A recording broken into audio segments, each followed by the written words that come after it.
Royalty should have been born in a 5-star hospital, but royalty was born in a manger. You see, sometimes your current experience does not look like your prophecy. Any experience that looks like destiny prophecy should be questioned, because prophecy at infancy is always ugly. So he was born in a manger.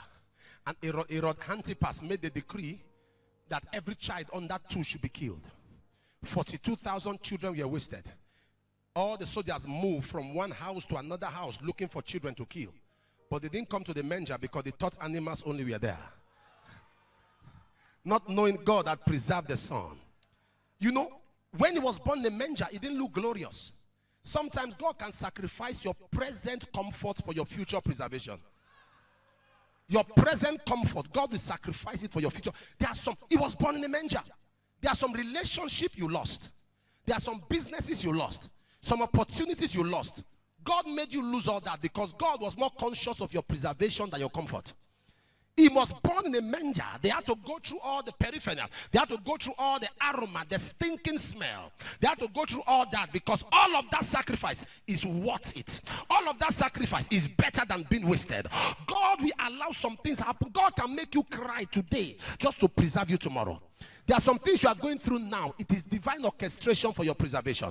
There are some level of comfort you've lost, some relationship you've lost, some friends you've lost, some job you've lost, some monies you've lost, some doors that have been shut, some so-called lifting that we are shutting because God had more interest in preserving your life. It takes a man who is alive to fulfill a destiny. So anything God has to preserve now so that your destiny can mature, anything God has to take out of your life, any form of discomfort today for your future preservation is worth it. All things work together for good.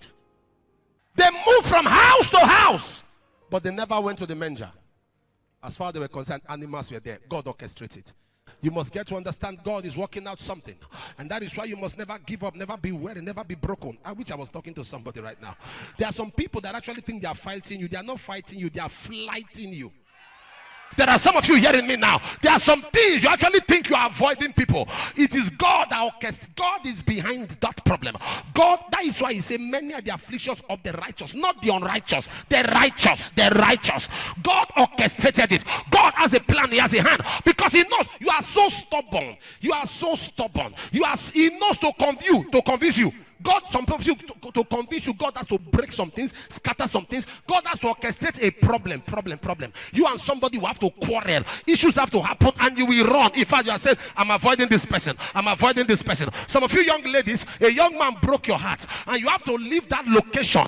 And you thought it was the young man that made you leave. No, it was God that was pushing you to an...